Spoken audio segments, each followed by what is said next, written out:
Hea kuulaja, palun toeta Bitcoini Eesti podcasti valmimist. Lisainfo selleks leiad episoodi kirjeldusest. Tere kõik Bitcoini sõbrad ja tere kõik muidu sõbrad. Bitcoini Eesti podcast alustab järjekorras 25. episoodiga ja täna on meil külas keegi, kes on meil juba tegelikult külas käinud.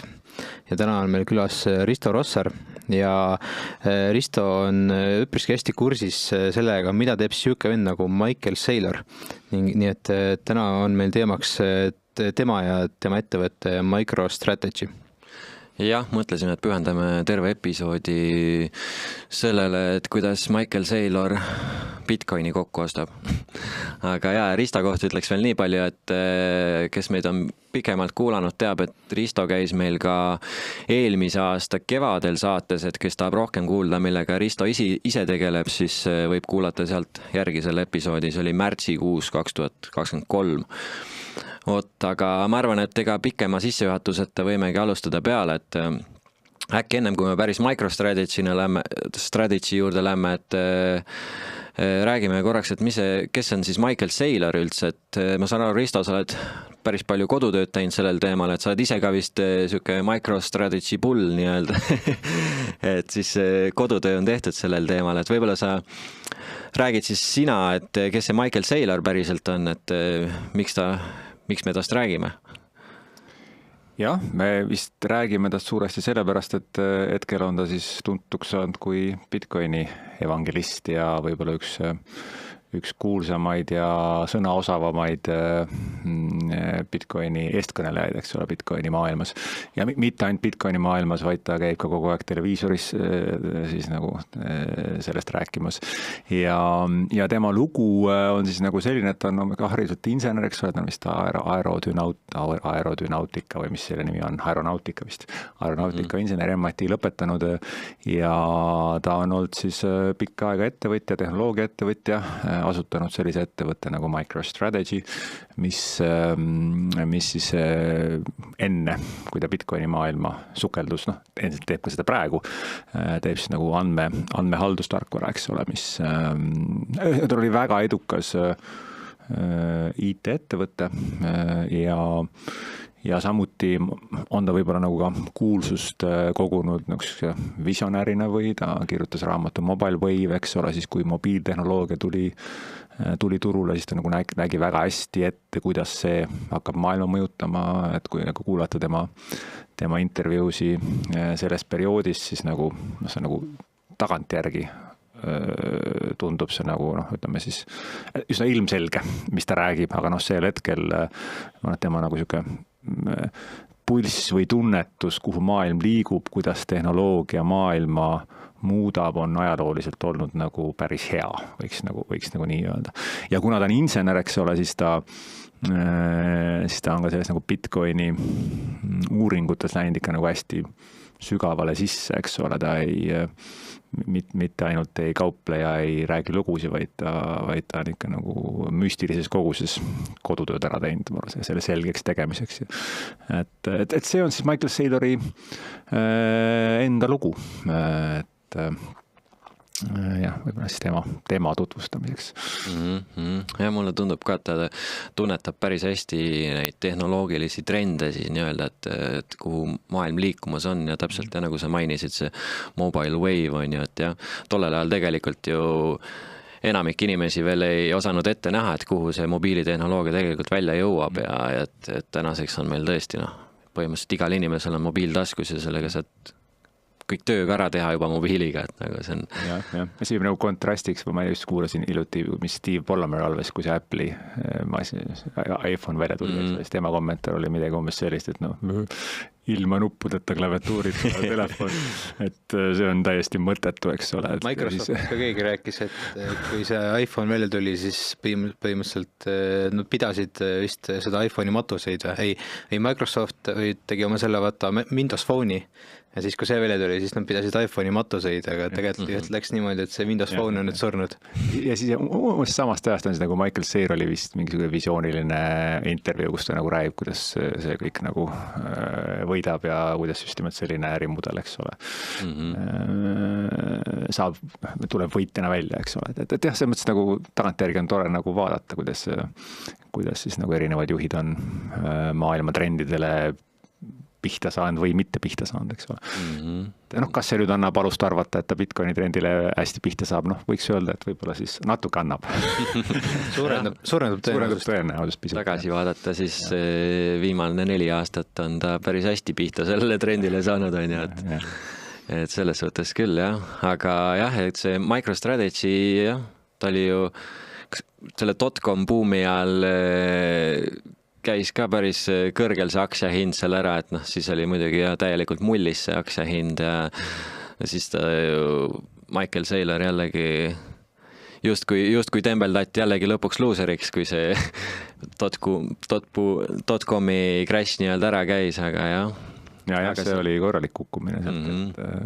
Ja ilmselt pärast seda tal natuke aega pärast seda tal see nagu eksistentsiaalne küsimus nagu tekkis, eks ole, mis siis nagu edasi saab, et seda lugu on ta palju rääkinud, eks ole, et tal oli siis nagu tema mõttes nagu siis zombi ettevõte, eks ole, mis tegi vist 500 miljonit käivet ja 35 miljonit kasumit, eks ole, ja meie mõistes on see muidugi suur ja võimas ettevõte, on ju, aga kasvas ainult siuke, ma ei tea, 5-10% aastas, eks ole, siis tal oli 100 miljoneid raha kontol, eks ole, ja siis tema jaoks oli see nagu üsna, siis tal oli just nagu, ta nagu oma valikuid kirjeldan, tal oli nagu 2 varianti, eks ole, kas nagu slow death, eks ole, et ta nägi, et siis ta nägi seda väga hästi, et mis see raha trükkimine kaasa toob, eks ole, ta nägi, et ta 100 miljonit konto peal nagu lihtsalt hävivad ära, eks ole, 10-20 aastaga on ju, samamoodi see ettevõte, et ega siis tal on küll väga vahvad,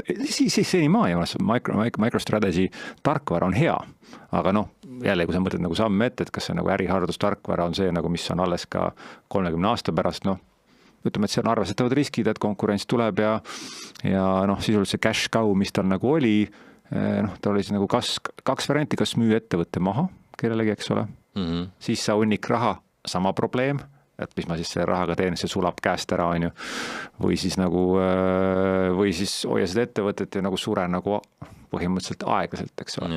Ja selles nagu olukorras ta nagu siis pikka aega siis nagu vaevles, kuni ta siis nagu kuulas palju Bitcoini podcast'e ja keegi ütles talle, ta on seda lugu rääkinud, keegi mingisugune, mis iganes, et mine vaata seda Bitcoini värki, eks ole. Ja siis ta esialgu vaatas ja nagu kõik inimesed, ta oli üsna nagu skeptiline esialgu, mis nagu asi see on, eks ole, ja siis ta tegi natuke uurimistööd ja siis ta helistas selle sõbra tagasi, ma ostsin mingi mõnekümne tuhande eest. Nii vähe või, et nagu mõnekümne tuhande eest, ei, mõningad 1000 Bitcoini ostsin. Seal oli vist, see oli see lugu, et ta vist ütles, et ma võtsin 20 000 ja siis see sõber, siis samal ajal vist oli Bitcoini hind oli umbes sama ja siis ta mõtles, et tahad selle hinna pealt, ei, ma ostsin 20 000 Bitcoini kaevalt, et see oli päris hea, jah. Ja siis sealt see nagu lugu hakkas pihta, eks ole. Esialgu see samm 1 tema loos oli vist nagu suuresti, et kapitali kaitse, eks ole, et ma panen oma vaba raha sinna ja see tundus nagu parem koht, kuhu raha panna kui valitsuse võlakirjadesse või deposiitidesse, eks ole. Ta vist seda mõtet ka nagu ei pooldan, nagu teised suured tehnoloogiaettevõtted teevad nagu siin Apple ja kes selle vaba raha eest ostavad enda aktsiaid tagasi lihtsalt, et siis justkui läbi selle annavad nagu investoritele tagasi, et siis nagu. Jah, see on nüüd vist hiljuti just rääkis, et see tundub ta nagu selline, et see tekitad nagu oma investoritele nagu dividendi kohta, et tekitad nagu taxable event'i, eks ole, et nagu aktsiad tagasi otseselt küll tekita, aga sisuliselt ütles, sul on mõistus otsas, eks ole, mis ettevõttega teha ja sa annad nagu raha tagasi, mis ei ole nagu paha, kui sul on tõesti mõistus otsas, eks ole, aga see läheb selle slow death'iga nagu selles mõttes kokku, eks ole, see ei ole ettevõte, mida üks võib-olla nagu visionäär ja kasvule suunatud hing tahab juhtida, et on selle jaoks on ka juhid olemas, kes juhivad neid zombi slow death ettevõtteid, eks ole, ja mõningal juhul on see nagu täitsa okei, eks ole, aga see ei olnud tema jaoks. Ja siis, kui ta selle nagu Bitcoini strateegia välja kuulutas, eks ole, siis ta tegelikult selle käigus oli sunnitud ka nagu oma aktsionäride hulgas üsna palju korrektuure tegema, et kõik ei olnud ju ilmselgelt nagu sellega paadis, eks ole. Ja siis ta isegi vist need, kes olid selle vastu, nendele maksis mingi väikse preemia ja siis ta ostis need välja, kui ta raha oli, siis ta mingi osa rahast suunas siis nagu nende aktsionäride väljaostmisele, kes selle Bitcoini strateegiale vastu olid, eks ole, ja siis tal oli toetav aktsionäride baas sellega edasiminekuk, eks ole. Ja see samm üks, eks ole, oligi siis nagu see, kus ta lihtsalt ostis Bitcoini oma bilanssi, eks ole. Ja siis kuna sellel hetkel ei olnud mitte mingit muud instrumenti, kui sa olid, eks ole, Bitcoini ostmine on suurele osale investoritele nagu ei ole kättesaadav, eks ole. Et kui sa oled ettevõtte investeerimisfond, siis see nagu aastal 2000, 2001, nagu isegi täna sa ei suuda Bitcoini osta, sest kuidas sa seda hoiad, eks ole, seal tekivad nagu lihtsalt need küsimused.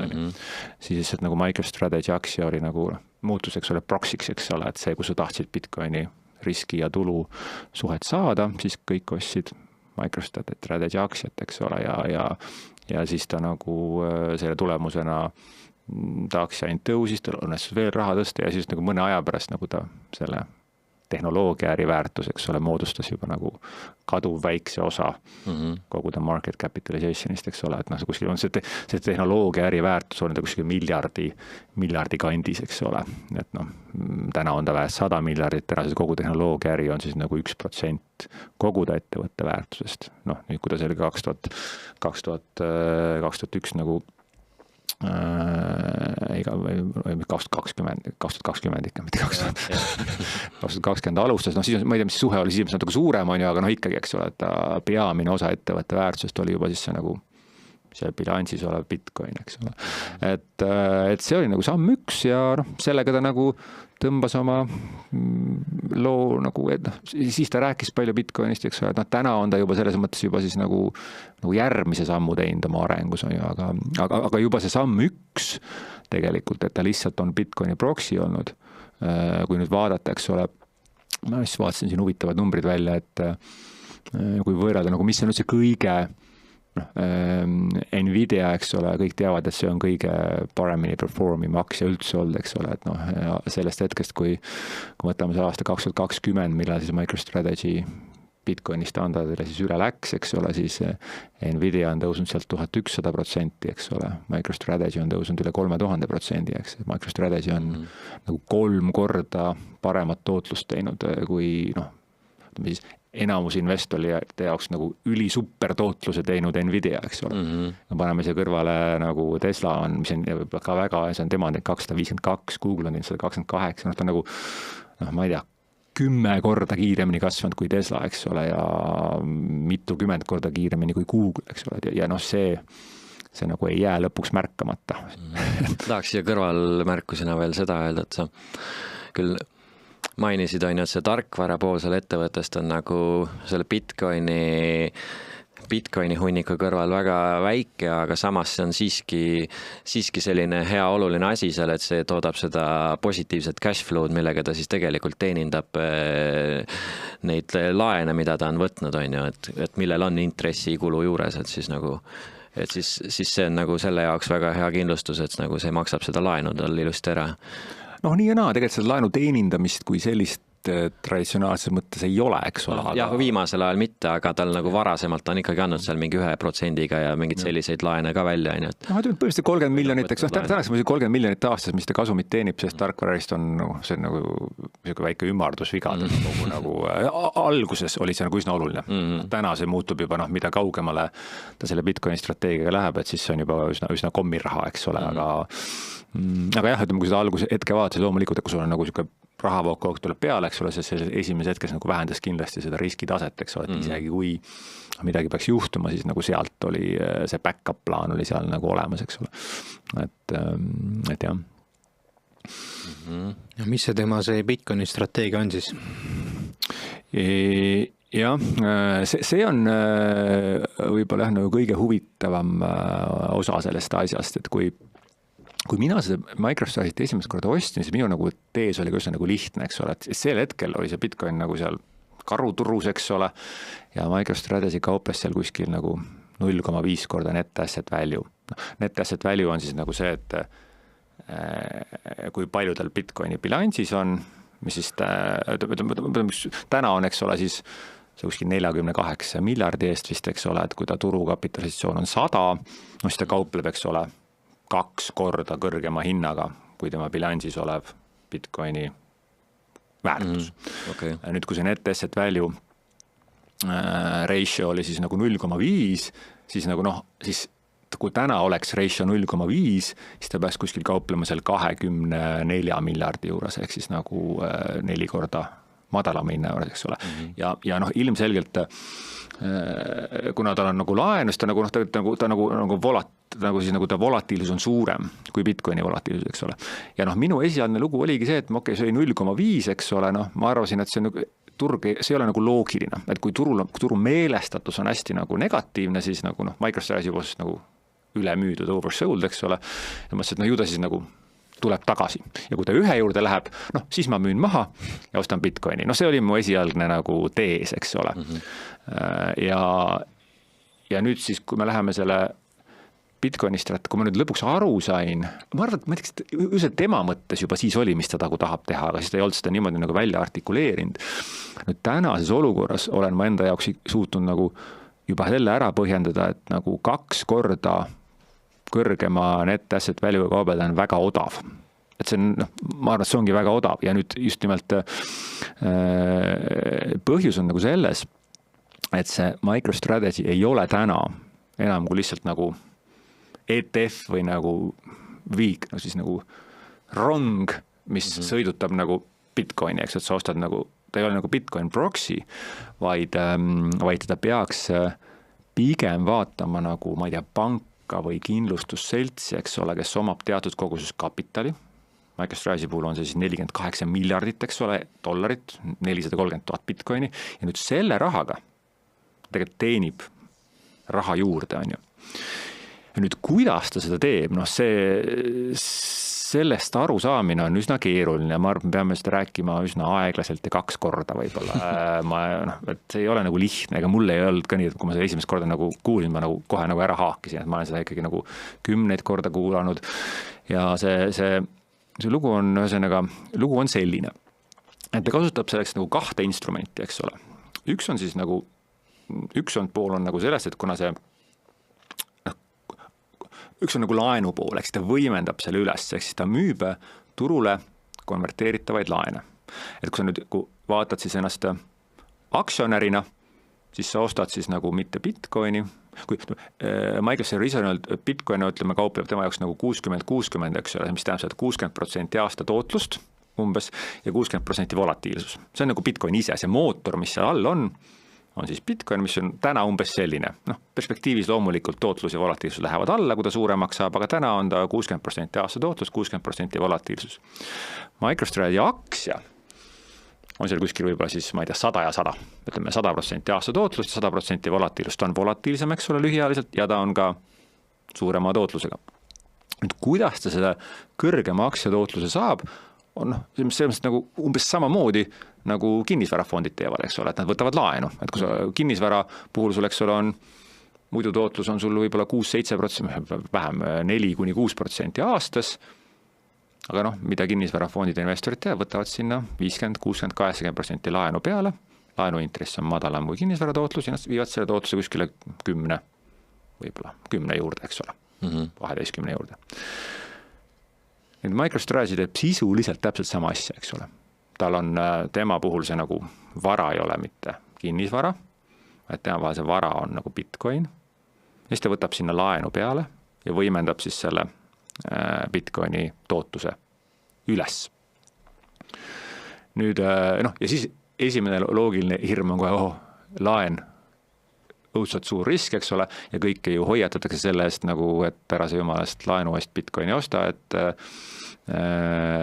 seal on lihtsalt nagu see risk, et kuna Bitcoin on lühiajaliselt volatiilne, kui mina või sina ostaksid Bitcoini laenu, siis ma võtaks nagu margin laenu, on ju, mis nagu paned Bitcoini tagatiseks ja võtad laenu.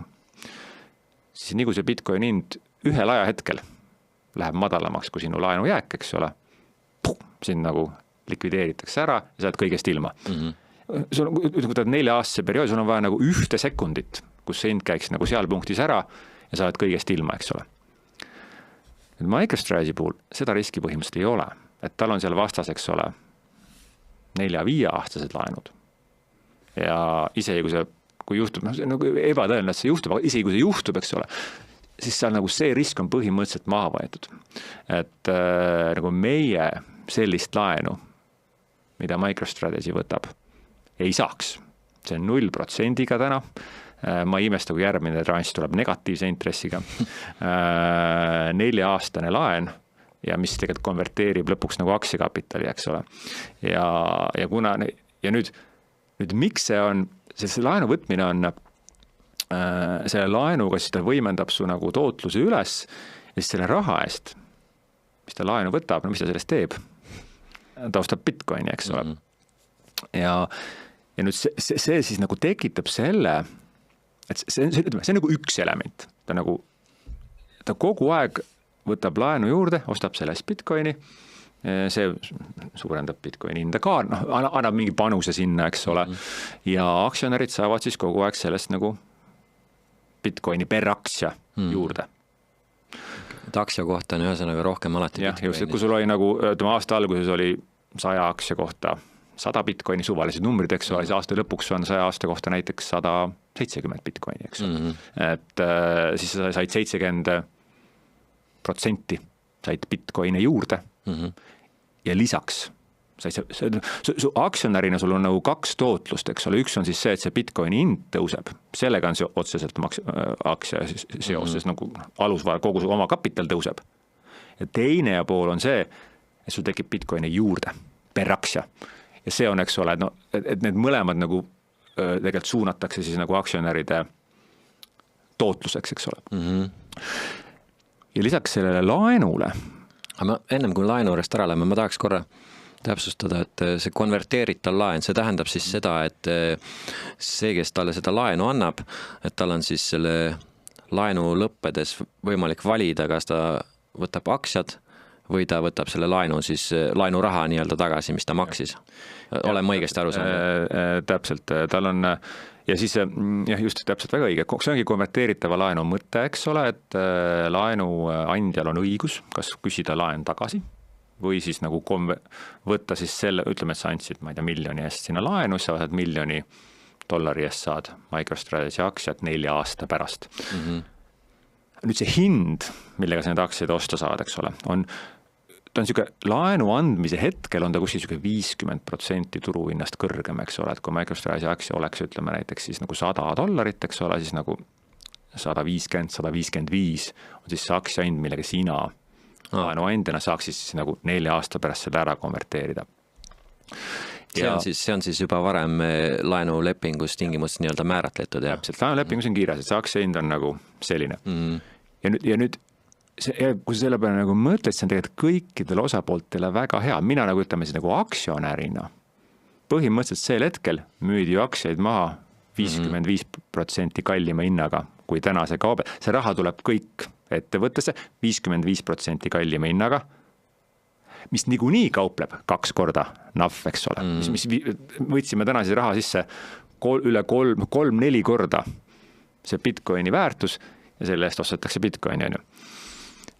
Ja see on tegelikult ka väga hea laenuandjatele, sest nagu see võlakirjaturg on ikkagi üsna katki.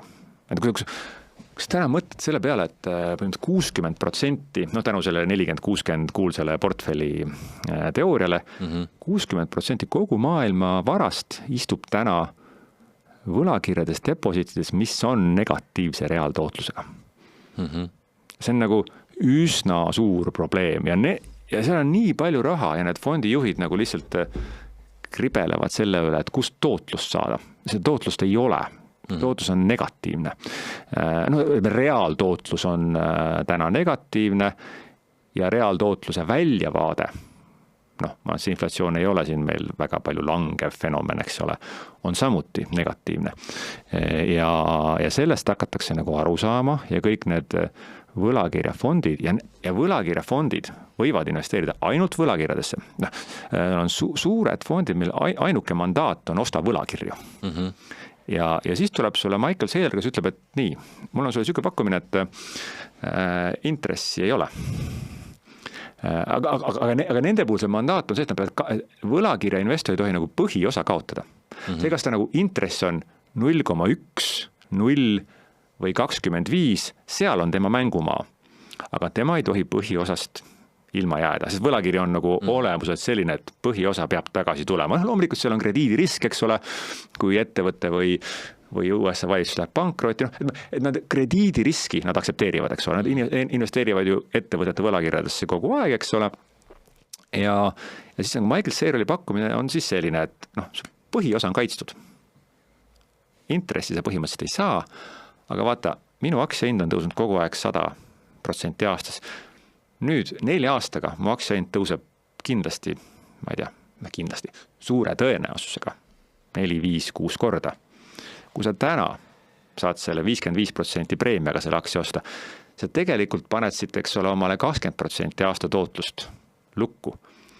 Ja nüüd see on võlakirja investoritele 20% on nagu täiesti nagu nirvana, eks ole. Ja see risk, seal on ikkagi nagu 5 korda Bitcoini, ta on üsna hästi tagatud, nad on paremini tagatud kui mis iganes corporate junk bondid, sest seal on Bitcoin on seal olemas, Bitcoin on ülilikviidne vara, kui midagi juhtub, selle sa saad müüa nagu maha võrreldes kinnisvaraga, eks ole, et proovi sa Manhattani buildingut maha müüa, eks ole, müüd seal paar aastat ja võib-olla ei saagi müüdud, eks ole, aga Bitcoini müüd ära ja T+1 ja raha on kontol, eks ole, ülilikviidne, turuhind on kogu aeg näha, ideaalne tagatis, eks ole.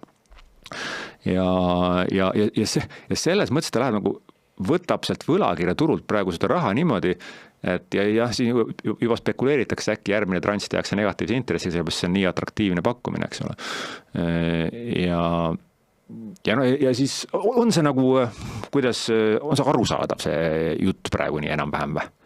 Miks need võlakirjad on aktsionäridele ja ka võlakirja omanikele nagu väga hea investeering? Siiamaani on okei või? Ja ma arvan küll. Nüüd siis ma lisan veel ühe huvitava selle elemendi sinna veel, on siin nagu optsiooniturg, mis on selle väga tugevalt seotud. Need võlakirja investorid, kes ostavad võlakirja, kes annavad MicroStrategy laenu, ei pea ootama ära 4 aastat, et oma kasum lukku saada. Nüüd nendele piisab sellest, kui ühel ajahetkel lendab MicroStrategy aktsia sellest nende kasumi lävest üle. Ütleme, et see näite puhul ütleme siis 155 pealt neil, jällegi numbrid on suvalised, eks 155. Üks päev on MicroStrategy aktsia 200 on ju, nad saavad osta 155-ga, müüa 200-ga, neil on eks $45 per aktsia kasumit. Nemad saavad põhimõtteliselt osta, eks ole, sinna optsiooni peale sel hetkel ja selle kasumi on lukku ära panna, eks ole. See on nende jaoks nagu deal done on ju. Ja selles mõttes, ja seda nad kõik teevadki. Tegelikult nad müüvad need aktsiad nagu, kui see võlakiri realiseerub, siis selleks ajaks on nad kõik need aktsiad juba nagu põhimõtteliselt optsioonidena nagu ära müüd ja siin netitakse lihtsalt ära ja et see hirm, eks ole, et kui nad realiseerivad, siis hakkavad kõik müüma, eks ole, et seda ei ole ja nemad saavad, eks ole, selle nagu lukku ära panna, et ja selle jaoks on nagu optsiooniturg on nagu üsna oluline selle võlakirjaturu toetamiseks, eks ole. Miks see optsiooniturg üldse tegi, see on nagu see, võime natuke rääkida, see on tegelikult 3. instrument seal taga, mis kogu seda MicroStrategy mootorit üleval hoiab, eks ole. Et see on see nagu võlakirja lugu, eks ole, ja nüüd kui minna sinna tagasi, eks ole, sinna 60 Bitcoin mootor, 60-60, eks ole, siis võlakirjad, eks ole, on siis ütleme siis, ma ei tea, 20-20, eks ole, võlakirjadele põhimõtteliselt, mida siis nagu MicroStrategy teeb, on siis ta tõmbab sealt nagu volatiilsuse alla. Ta paketeerib selle Bitcoini siis väiksema volatiilsuse ja väiksema tootlusega instrumendiks, mille jaoks on ka turul hästi palju nõudlust, eks ole. Et kogu see, jah, et see on siis nagu see võlakirjade lugu. Kas siin peaks seda veel selgitama või? Kuidas sul, William? Ma arvan, oled kaasas praegu või? Ma olen enam-vähem kaasas. Selles suhtes ma saan rohkem aru kindlasti kui varem. Kas on midagi ebaselget, mille peaks veel korra rahulikult üle rääkima? Selle just nimelt selle võla nagu maailmast. Kas see, ma ise just nagu mõtlen, et see võrdlus kinnisvaraga mul endal oli nagu, kuna kõik räägivad, et MicroStrategy on nagu väga suure riskiga võimendatud ettevõte, eks ole, et siis ma rõhutan üle, et MicroStrategy laenukoormus nagu 20% kogu tema oma kapitalist, mis on vähem, ma arvan, kui keskmine USA ettevõte. Kui me võrdleme seda kinnisvarafondidega, siis need lähevad kuskil 50% peal. Kui me võtame seda tavalise inimesega, kes läheb omale korteri ostab, siis ma arvan, et nemad võtavad 80-90% laenu peale ja silm ka ei pilgu. Tundub, et see on täitsa mõistlik, eks ole. Ja ilmselt ongi mõistlik aga tegelikult nagu Bitcoin on nagu oluliselt vähem riskantsem investeering kui kinnisvara. Jälle, kui sa vaatad seda nagu 4+ aastat, eks ole, kui sa vaatad seda 2-kuulise perspektiiviga, kui teie kodulaenudel tehtakse mark to market näiteks igal hetkel, eks ole, siis ma arvan, oleks poolte inimeste kinnisvarad ära müüdud pankade poolt, eks ole, siis turuhind läks kukkus 10% ja seda lihtsalt ei tehtud, aga tegelikult laenulepingus on klausel sees, et saaks teha. Aga MicroStrategy puhul seda isegi ei saa teha, eks ole, et selles mõttes see võimendus on nagu kaduv väike, võiks nagu öelda, nad võiksid võimendada seda nagu veel rohkem minu meelest, kui nagu tahaks. Ja mul sai ka päris rohkem nüüd selgemaks just, et miks need MicroStrategy võlakirjad nii populaarsed on, et nagu selle koha pealt nagu sai küll selgemaks, et tõesti, kui sa oled ise, ma ei tea, ma saan anda 1 miljoni laenu ja ma tean, et ma saan selle 4 aasta pärast kindlalt selle 1 miljoni tagasi või ma saan isegi 1 200 000 sealt tagasi, et isegi ütleme, et see tõenäosus, et 1 200 000 on päris suur. See ei ole 100. See tõenäosus on ikkagi kõrgem. See on niisugune nagu võib-olla võiks olla isegi 80, eks ole. Ja eks see kõik tõenäosuste mäng on. See tundub selles suhtes päris hea deal investorite jaoks kindlasti. Eriti nende jaoks, fondide jaoks, kes saavadki ainult võlakirjadesse investeerida. No just jah, et see oli, et ma lähen ostan Bitcoini või ostan Tesla aktsiat, ei, nad peavad, ja see mõtletakse ainult võlakirja, mis on nagu valikud on nagu väga piiratud, eks ole. Kas sa ostad seda USA valitsuse võlakirja või siis ostad mingit junk bondi, mis on mingid suvalised ettevõtted, maksab sulle 10-12. Ostad Planet 42. Midagi, eks ole, et seal et jah, ja ta selles mõttes nii ongi. Ja see on, ja kui sa mõtled selle peale, kui suur turg see on, eks ole, see on nagu see enamus rahast istub sellistes instrumentides ja see turg on nagu täiesti katki, et sealt nagu võtta, sealt on nii palju võtta, et see on meelevaldne, kui palju seal raha on.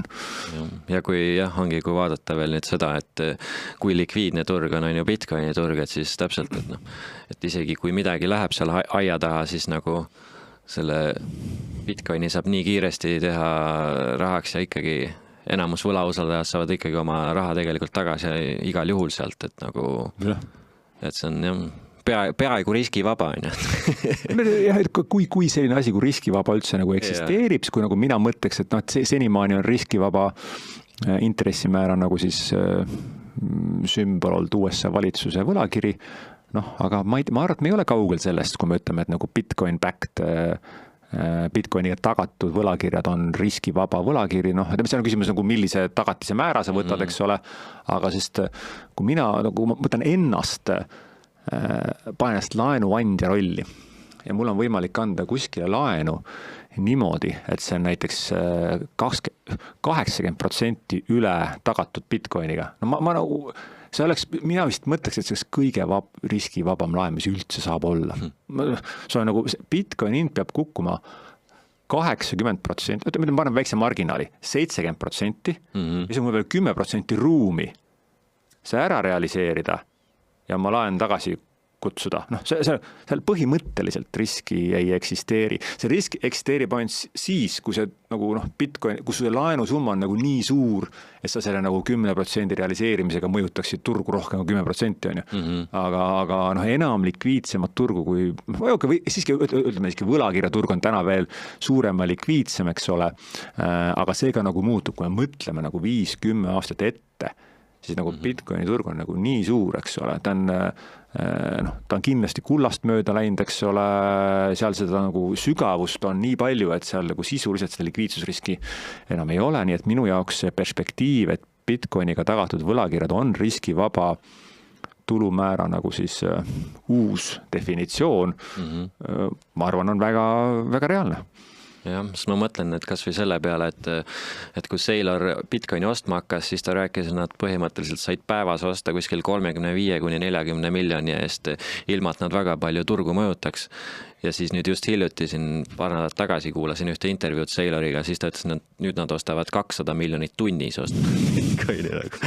Ja mis hind teeb sellel ajal? Mitte midagi. Teinekord isegi langeb. Et see on päris crazy ja, et kui likviidseks see turg tegelikult läinud on ja see likviidsus aina kasvab ka, et see ju turukapitalisatsioon Bitcoinil järjest kasvab. ETF-id ostavad, järjest tuleb teisi, et nüüd ei ole MicroStrategy ei ole enam nüüd ainuke ettevõtte tegelikkuses, kes seda strateegiat ju rakendab ka, et siin mitmed kaevandusettevõtted on selle võtnud omaks ja et USA börsiettevõtted järjest hakkavad selle peale mõtlema, järjest tulevad ka selle strateegiaga kaasa, et siis nagu. Jah, ja kui ütleme seda veel, kui see laenu teema on nüüd nagu selge, näiteks selle aktsia teemaga, see on vist ka nagu, kas selle peast korra nagu üle käima või no, et mille poolest see MicroStrategy aktsia siis nagu, noh, sisuliselt eks ole see kogu see Bitcoin paketeeritakse MicroStrategy poolt nagu 2 instrumendiks, üks on siis nagu, noh, see ise on seda hästi palju võrranud nagu elektriga, eks ole, et noh, kui jälle inimestele nagu selgitada, mis siin nagu toimub, siis Bitcoin, eks ole, töötab teatud sagedusega, kas Bitcoin on nagu see 60-60, eks ole, 60% tootlust, 60% volatiilsust. See ei sobi kõikidele inimestele, eks ole, see on, noh, kui seinast tuleb 220 volti välja, eks ole, et noh, kui sa oma mobiiltelefoni sinna taha otse lükkad, siis ilmselt lendab vastu taevast, eks ole, veelgi enam, kui sa nagu tahaks mingit nagu näiteks südame stimulaatori omale siia panna, eks ole, ja siia lased 220 sisse, siis sured ära, on ju. Aga noh, samas elekter südamestimulaatoris on olemas, eks ole, aga ta voldid tõmmatakse nagu noh, nii alla, et see on piisav, eks ole. Telefoni laadimisest tõmmatakse voldid alla, aga kui sa tahad keevitama hakata, eks ole, sa pead see elektri, eks ole, tugevamaks lükkama, et ja nüüd nagu see Bitcoin, nagu see seinast välja tulev elekter, ta nagu töötab teatud nagu sagedusel on ju. See kõikide lihtsalt ei sobi. Nüüd, mida siis MicroStrategy teeb, eks, et ta laseb sinna välja erinevaid instrumente ja teeb selle elektri, siis nagu sinu jaoks sobivast, kui sa oled võlakirja investor, siis sa otsid siukest nagu 20-20 sagedust. Kui sa oled aktsiainvestor, nagu näiteks ütleme siis mina, eks ole, kes ütleb, noh, ma sellise Bitcoini usun, ma tahaks tegelikult nagu veel suuremat nagu elektrit siia peale saada, eks ole, et ma olen valmis võtma negatiivsetel hetkedel suuremaid kaotusi, aga kui ma võtan 4-5 aastase perspektiivi, siis ma tegelikult olen valmis võtma veel suuremat riski, kui see Bitcoini enda risk.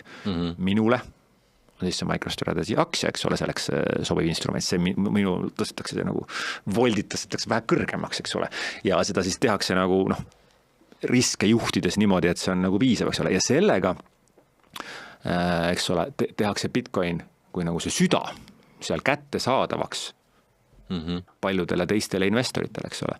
Ja siis see nagu, see peal toimuv nagu optsiooniturg, optsioonitreiderid on veel eriti hullud, eks ole. Noh, need tahavad saada nagu mingit ultra suurt volatiilsust ja seda MicroStrategy aktsia pakub neile ka, on ju. Ja siis see on hästi oluline, et see volatiilsus tuleks koos nagu sügavusega, et kui sul on hästi volatiilne vara, millel ei ole likviidsust, siis ei saa nagu midagi teha, sest kui sul on vaja, eks ole, positsioon kinni panna ja noh, vastaspoolt ei ole, noh, siis sul ei ole eriti kasu, et sul on volatiilne asi, millega nagu, ja see on üldiselt nende nagu small cap või väikeste ettevõtete probleem, neil on suur volatiilsus, aga see nagu ei saa tehinguid teha. Nüüd MicroStrategy on selles mõttes nagu ideaalne instrument, seal on meeletu käive, meeletu turukapitalisatsioon ja volatiilsus, see nagu seda hästi nagu seda on raske leida, eks ole, see on sobiv instrument optsioonitreideritele, et see, eks ole, see nagu lugu, kuidas see nagu transformeeritakse see Bitcoini nagu sagedus nagu erinevatele investorite jaoks, see on minu meelest nagu päris lahe, eks ole, ja see kõik aitab ju tuua kapitali juurde Bitcoini süsteemi, sest et iga ühele oma on ju. Jah, et mõtlen ka, et nagu et ongi, kui sa tahad natuke võimendust saada, on ju, et siis üks valik on sul mingi kauplemisplatvormil võtta seal on ju ka siis mingisugune kas või 2, 3, 4 korda võimendust, aga seal on sul alati see oht, et kui nüüd hind peaks langema liiga kiiresti, et siis pannakse see positsioon kinni, müüakse maha, aga aktsiat ei võta sul niisama keegi ära. Ja samas aktsiasse on nagu juba sisse programmeeritud see mingisugune võimendus. Jah, just. Ja see on sinna niimoodi programmeeritud, mida sina eraisikuna ei saa, eks ole. Siin just kuskil oli mingisugune miim sellest, et keegi mõtleb, et võtaks laenu ja ostaks Bitcoini ja siis MicroStrategy just tegi seda ju minu eest ja nagu tegelikult sellisel tingimustel, millest mina võiks ainult und näha, minna lihtsalt osta MicroStrategy aktsiat, see ongi sul täpselt niimoodi kokku paketeeritud, sa ei pea seda ise tegema, eks ole. Et ja nii ta nagu on, eks ole, et see nagu lugu siis on, kuidas see MicroStrategy mootor nagu töötab ja Sailor panustab sellele, et fiat läheb alla ja Bitcoin läheb üles, on see niimoodi? Ja jällegi sellisele, kuidas seda kõige paremini mõista, ongi see, et ostsid 10 aastat tagasi korteri, võtsid laenu, mis juhtus? Korteri hind läks üles, laenu reaalväärtus läks alla, seda on kõik Eesti inimesed kogenud, et ostsin kinnisvara laenuga, lõpplahe mõte, eks ole. See on nagu, kõigil on see selge, nüüd nagu Sailor teeb seda nagu palju parema varaga, palju suuremas koguses ja see on nagu see põhimõtteliselt see tees ei ole kunagi siiamaani alt vedanud, osta laena nõrka vara ja pane see tugevasse varasse. Ja me oleme nagu, ma arvan, nagu makrokeskkonna mõttes nagu selles, kus seda nagu tuleks teha nüüd veel rohkem ja veel rohkem. Ja nagu natuke, eks ole, on siin tegemist ka nagu spekulatiivse rünnakuga siis nagu valuuta vastu, eks ole, et kui sa kogu aeg laenad nõrka raha ja ostad sellest tugevat raha, siis see nagu raha kogus ju nagu mida rohkem seda raha laenatakse, seda suuremaks rahamassu läheb, eks raha tekib kahte pidi, üks on see nagu raha trükkimine ise ja teine on läbi laenutegevuse ju nagu võime, et raha tekitakse juurde ka läbi laenamise. Et mida rohkem seda laenatakse, seda nagu kiiremini fiat raha siis nagu väärtus kahaneb, tema kogus suureneb, eks ole. Ja. Ma ükskord või mingisugune eelmine nädal vist ma positasin sinna meie Facebooki gruppi ka siukse filosoofilise küsimuse, et mis juhtub siis, kui kõik maailma inimesed lähevad ühe korraga panka, võtavad sealt nii palju laenu, kui neile antakse ja ostavad selle kõige eest kohe Bitcoini. Et kas siis ongi see koht, kus fiat-süsteem oleks kohe pankrotis? Ja selleks isegi ei ole vaja, sest ma arvan, võtavad laenu ma ei tea, ei ole seda sellist hüpoteetilist olukorda läbi mõelnud, aga loomulikult ja selles mõttes nagu siis sa lihtsalt nagu kui sa sellega lähed nagu lõpmatuseni, siis sa nagu viid ju fiat raha väärtuse nulli, eks ole, et kui sa nagu põhimõtteliselt rahamass suureneb lõpmatuseni, siis su raha väärtus läheneb nulli, eks ole, ja teistpidi on sul vastas piiratud vara, mille hind siis läheneb järelikult lõpmatuseni, eks ole. Kui see matemaatiliselt on, siis üks läheb lõpmatus, teine läheb nulli, eks ole. Ja siis nad kohtuvad seal kuskil. See lõpmatuse null on omamoodi huvitavad terminid, on sama, on ju. Kui küsitakse, et mis see Bitcoini hind võib tulevikus olla, siis minu arust siin ongi see, et kuna fiatit saab nagu lõpmatult trükkida, siis Bitcoini hind võib ka lõpmatusse minna. Üldse mille vastu seda võrdled, eks ole, et seda hinda nagu see Sailori kuulus meem või kus ta kunagi intervjuus kuskil ütles, et it's going up forever, Laura. et tegelikult nii ongi ja et on nagu mingis mõttes nagu must auk on see Bitcoin selle fiat rahale, et mida rohkem seda trükitakse, seda kõrgemaks läheb Bitcoini hind ja Sailor tõesti päris hästi kasutab seda ära tegelikult, on ju. aga jah, et üks asi ongi nüüd on ju konkreetselt siis MicroStrategy aktsia ja kõik selle ümber käib või Bitcoini ostmine, aga nüüd just ju eelmisel nädalal tuli uudis, et see MicroStrategy lisatakse Nasdaq 100 listi, indeksfondi siis. Mis see veel siis tegema hakkab nüüd omakorda, et nüüd paljud need passiivsed investorid või need investorid, kes muidu Bitcoinist hoiavad eemale, ei taha seda puutudagi, siis nüüd nemad muutuvad ka kaudselt tegelikult Bitcoini investoriteks nagu. Ja, see on omaette dünaamika jälle, mis mängu tuleb. Seal tekib siuke, ütleme siis järjekordne infinite money glitch, eks ole, et kus kui indeksifond, eks ole, ostab lihtsalt kogu aeg indeksis olevaid aktsiaid, MicroStrategy moodustab Nasdaqist 0,45 või midagi sellist, eks ole. Üsna oluline, ta nagu läks Nasdaqi sisse, ta veel ei ole siin läinud, ta läheb vist kas 23. detsembril on see 23, kuupäev, eks ole, millal peaks nagu ostma hakkama. Et sisuliselt jah, kõik passiivsed fondid ostavad omale siis nagu 0,43% MicroStrategy aktsiaid, mis nagu Nasdaqi puhul, see on suur number, aga see ei ole, ütleme, see ei ole vist nagu selline number, mis nüüd nagu MicroStrategy aktsiat nüüd päris to the moon, aga ta on selles mõttes nagu perpetual bid, eks ole, et sealt tuleb seda lõpmatuseni, eks ole. Sealt tekib nagu huvitav, esiteks ei ole see jah, et see nagu nüüd kõik äkki ostavad seda, isegi alateadlikult, eks ole. Aga kui mõelda, nagu, see on nüüd mitu päeva mõelnud, see on nagu päris huvitav lugu, et enamus ettevõtetel on nagu mingi piir nagu ees, kui palju nad kasvada saavad, eks ole, et sa pead nagu inimestele midagi müüma või mingi telefone või mingit asja. Aga mis MicroStrategy'ga juhtub, on see, et ta läheb sinna indeksisse sisse, on ju. Indeks viskab talle nagu mingid miljardid raha peale. Ja nii, siis tal on nagu oma kapital suurem. Läheb, ostab sellest Bitcoini. Oma kapital suurem, võtab laenu juurde, sest on oma kapital, võtab laenu juurde, ostab sellest Bitcoini. Market cap läheb selle tõttu üles. Osakaal indeksis suureneb, kui market cap läheb üles, sest indeksi osakaal sõltub tema market capist ehk siis tema kogu turu väärtusest. Nii kõik fondid peavad panema täiendavat raha, sest indeksi osakaal läks suuremaks. Ja siis nagu see loop hakkab nagu otsast peale.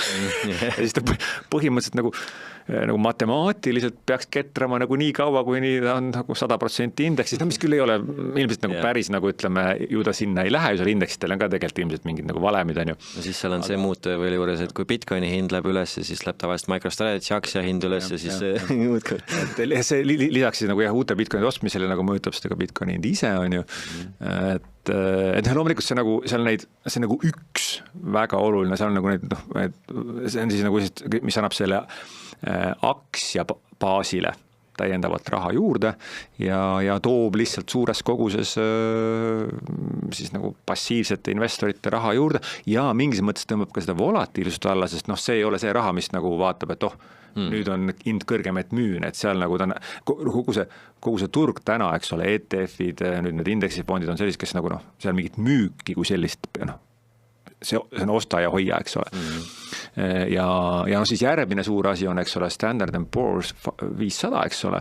Täna tegelikult on MicroStrategy juba ju 100 USA suurema ettevõtte, sest ta peaks olema S&P 500 täna selgelt sees. Ta ei ole seal. Ja ta ei ole seal nagu ühel väga lihtsalt põhjusel, tal ei ole kasumit. Kuigi ta on üks kasumlikumad ettevõtted maailmas, tal ei ole kasumit, ta töötab nagu kahjumiga. Ja miks te kahjumiga töötab, see on täiesti nagu jabur. See jõuab siis sinna mingi FASB Fair Value Accounting Rule, eks ole, mis Eestis seda ei ole. Aga USAs börsiettevõtted saavad Bitcoini siis nagu hinnata siis nagu kas soetushinnas või kui hind langeb, nad peavad alla hindama. Nad nagu üles hinnata ei saa. Ja siis MicroStrategy'st, ta on kogu aeg Bitcoini pidanud, kui ta alla ära, kus hindab alla. Läheb üles, täna on ta keskmine Bitcoini hindamist 65 000 või midagi, täna on Bitcoini 100, 107, 400, eks ole. Varsti tuleb all time high. Aga MicroStrategy bilansis on see ikka 65 000 või veel madalamad, sest kui ta madalam ära, kes pidanud alla hindama. Nüüd, ja see on olnud väga suur takistus, miks üldse börsiettevõtted seda ei osta, sest see nagu börsiettevõtted ju kasum on nagu põhiline asi, mida vaadatakse, sa ostad seda Bitcoini ja nagu sa kasumit ei saa, on ju. Kasumit ei saa see muudeti nüüd eelmine nädal ära. eks ole, see võeti vastu see uus fair value accounting rule, mis lubab kõikidel USA börsiettevõtetel Bitcoini hinnata, no Bitcoini ja ka teisi, eks ole, krüptovarasi hinnata siis nagu turuhinnas. Ja see nüüd teeb seda, mis põhimõtteliselt võiks muuta MicroStrategy üheks maailma kasumlikumaks ettevõtteks, lisaks sellele, et neil on see nagu bilanss, eks ole, ja Standard & Poor's siis nagu 500 on tingimus ka see, et sa pead nagu, ma täpselt kas see 4 kvartalit või mingid kvartalit järjest sa pead nagu kasumit näitama, eks ole.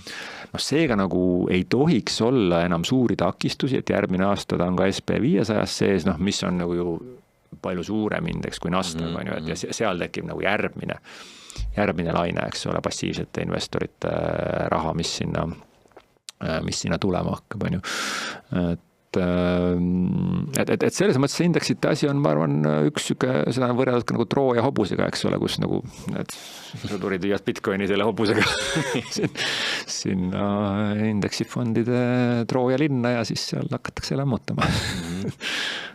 Et see on jah, ma alati jälgin ka seal, või noh, kui palju ma jälgin, aga tihti ja seal finantsvabaduse grupid ja kõik sellised on ja meil siin Eestis ka Facebookis, et alati on ka see, et nagu kõik seal, noh, enamus see narratiiv on ikkagi see, et nagu Bitcoin on mingi gamble spekulatsioon, ärge seda jumala eest ostke ja siis kõik ülistavad SP500 ja Nasdaq 100 ja kõike seda ja siis nüüd üks hetk on nad selles momendis, kus kõik need investorid on tegelikult samamoodi taustal ostavad Bitcoini kokku, ilma et nad ise seda teaksidki, on ju. No ju nad siis peavad ütlema, et noh, seal on Standard & Poor's igast jama, on ju. Aga noh, ju see nagu, eks see tasapisi muutub, eks ole, aga jah, see on üldse, kui vaadata nagu neid nagu sündmusi, mis on juhtunud või mis kohe juhtuvad, noh, MicroStrategy on nagu nii tugevas positsioonis, eks ole, kui üldse nagu, ma ei tea, noh, mul on nagu raske mõelda nagu paremat hetke kui nagu täna, eks ole, et nagu sest noh, jällegi, ega isegi indeksi, ma ei tea, kas indeksifondid on seda ette ära ostnud, eks ole, praegu Bitcoin üles ja Microstrategy aktsia tegelikult on hoidnud üsna hästi all ennast nädalatega. Ja isegi eile just jälgisin ka natuke seda, et eelmine nädal tuli see Nasdaqi uudis, et kas siis, mis ta siis esmaspäeval teeb, aga eile pigem oli jah. Minu nagu loogika ütleb, et indeksifondid ei tohiks seda nagu ette ära saada osta, sest kui nad selle ette ära ostaks, nad ostaks selle ju oma riskil, eks ole, et noh, ütleme, kui hind langeb, siis nemad peavad ju ostma nagu sellele kuupäeval. See ette äraostmine saaks pigem olla siis nagu sükeste frontrunnerite teema, et noh, et ju siis nad hakkavad ostma, ma lähen nagu ostan ette ära. Aga noh, seal on neid dünaamikaid, mis seda aktsiahinda mõjutab, on just nimelt optsioonid, nende võlakirja investorite kasumite lukku panemised, et see on ikkagi päris tihti, ma olen ka jälginud, et nagu vahest on nii, et Bitcoin ei liigu üldse, MicroStrategy paneb üles 30%, vahest vaadab, Bitcoin läheb üles, MicroStrategy ei lähe, noh, seal ei ole nagu üks-ühele korrelatsiooni, no mis omakorda tekitab sükse, kui seda nagu Bitcoin ja MicroStrategy hinda nagu aastaid jälgid, noh siis nagu tekib vaata mingi kõhutunne, kus nagu vist nagu noh, nüüd oleks õige aeg ühte müüa ja teist osta, eks ole. Noh, kahjuks küll MicroStrategy Bitcoini minna tagasi on natuke pikk teekond, et sa pead minema nagu siis nagu TradFi ruudist nagu sul on lihtsam erinevate krüptode vahel treidida või erinevate aktsiate vahel, sa saad seda samas keskkonnas teha, on ju. Aga MicroStrategy'st otse Bitcoini minna on vähe keerulisem. Tänaseks juba on vist need Robinhoodid ja erinevad kui seal platvorm seal ja seal võib-olla saab. Et siuke investorile see on lihtsam, aga võib-olla tõesti suurtele fondidele. Kui sul on nagu Bitcoin, eks ole, kuskil, eks ole, omas kohad ja aktsiad hoiad teises kohas, siis ta nagu liigub nagu ikkagi mitu päeva läheb aega enne kui raha liigub siis teis. Okei, aga kui nüüd oleme rääkinud ja kõigil juba näpud sügelevad ja tahaksid tormata MicroStrategy'st ostma, siis nagu mis riskide peale peaks mõtlema? Lisaks sellele, et kui kõik see jutt tundub väga ilus ja kena, aga millised riskid need oleksid, millega peaks? Suurim risk on see, et sa ostad selle arvet vähem Bitcoini. Noh, ma ei tea, kas see nagu on risk, eks ole, et noh, selles mõttes, kuna ta on võimendusega Bitcoin, eks ole, et ta nagu peaks, eks ole, kasvama kiiremini kui Bitcoin. Aga jah, ütleme, ta nagu ei ole, ta ei ole sama asi, eks ole, ta siiski on, me peame aru saama, et ta on siis nagu wrap või siis nagu ta ei ole kuidagi nagu puhas Bitcoin, me saab võtta enda nagu käsutusse, eks ole, ta selle maailma tuumasõja vastu nagu ei aita, eks ole, et seal selgelt on üks asi, mis seal ongi, eks ole see, et see ei ole nagu ta on ikkagi nagu aktsia, seal on key man risk, eks ole, kui Michael Saylor peaks üks hetk nagu pensionile minema või sussid püsti viskama, eks ole, või jahiga põhja vajuma, on ju, siis nagu see kindlasti, kui selline sündmus juhtuks, et MicroStrategy aktsia paneb nagu lühiajaliselt kindlasti. Absoluutselt, eks ole, et seal nagu ei ole küsimuski, see tema on nagu see ideoloog, eks ole, seal on kindlasti nagu ühe inimese risk, eks ole, mida peab, kindlasti turg reageerib selle sündmusele küll üle ju see MicroStrategy rong läheb ikkagi ilma temata ka edasi, on ju. Aga siiski, eks ole, on see risk, eks ole, siis on, eks ole, see, et see ikkagi on nagu aktsiad on siis nagu pangas, eks ole, sa oled see laenanud pangale, sa ise aktsiaid ei saa enda käes hoida, eks ole, ta ei ole see puhas Bitcoin, mille sa võtad enda käsutusse, seda riski pead aksepteerima. Ja siis loomulikult see laenude teema, seal on küll, ütleme, need riskid on minu hinnangul nagu üsna väiksed. Ma arvan, et see laenude risk, see, et see nagu, need laenud selle ettevõtte pankrotti viivad, see risk on, ma arvan, nagu olemas, aga see on siiski nagu väike.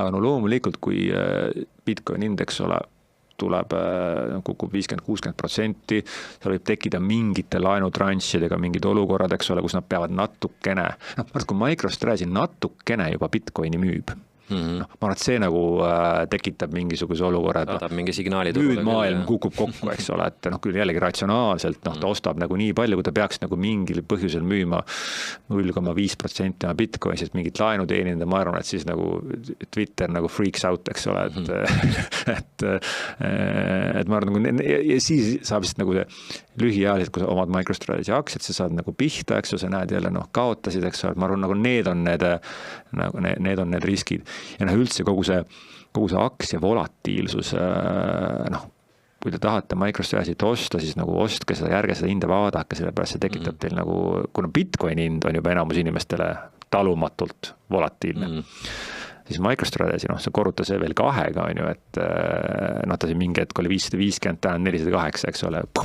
et see ei ole tervisele kasulik. Kui sa ei ole treeninud, eks ole, nii nagu sa ei lähe maratoni jooksma, lihtsalt nagu läheks prooviks, jookseks ära, on ju, sured ära, on ju. Nii ka nagu MicroStrategy ostmine nagu, sul peab olema üsna tugev veendumus, et see, mis nad teevad, jällegi see on kõikide investeeringutega niimoodi, aga mida volatiilsem see varaklass on, seda olulisem on see, eks ole, et sa lihtsalt ei murduks ja neid murdumispunkte selle teekonnal nagu tuleb ette tihti. Et ma arvan, see kõige suurem risk on nagu sinus endas, eks ole, et kas sa oled valmis seda volatiilsust kannatama, eks ole, et ja see vist ongi see nagu põhirisk. Selles mõttes on nagu Bitcoini hoidjal on lihtne minna MicroStrategy'le üle, või ütleme MicroStrategy't ka võtta, kes on nagu pikka aega juba Bitcoinis sees, et on kogenud seda volatiilsust ja kõike seda, et närvid on treenitud nii-öelda, et sul peab olema 2 nagu asja, arusaam, veendumus Bitcoinist ja veendumus, et see on õige asi, sest kui sul ei ole nagu Bitcoini suhtes nagu 100% veendumust, siis see on juba see nagu vundament, mille peal see ettevõte seisab, on ju. Lisaks sa pead aru saama MicroStrategy ärimudelist, eks ole. Ja need 2 asja nagu koos on ikkagi üsna pikk teekond, et okei, sa saad sellest aru, me siin rääkisime, saame aru, on ju, aga see ununeb ära, on ju, 3-4 kuu pärast see jutt, eks ole, lahustub ja kui seda kogu aeg peale ei võta, eks ole, täiendkursustel ei käi kogu aeg, eks ole, siis see, et sa saad Bitcoinist aru ja sa saad MicroStrategy ärimudelist aru, see tõmbab ikkagi selle nagu investorite ringi nagu mingis mõttes nagu üsna kitsaks, kellele võiks nagu soovitada seda teekonda, et jah, võtke nagu seda enamus inimestele, ma arvan, et Bitcoinist nagu piisab. Kui sa tahad nagu võtta seda lisatopingut, siis panna mingi osa MicroStrategy'sse on okei, aga jällegi, et see on vist see. Minu jaoks on üks suurem riski koht on veel siis see, et kus MicroStrategy oma Bitcoini hoiab, on ju, et suurem osa Coinbase'is ja siis Coinbase ja Fidelity on 2, kelle juures ta hoiab, et kui nüüd peaks Coinbase'iga midagi juhtuma, et see oleks nagu päris suur risk tegelikult MicroStrategy'le ka, et jah.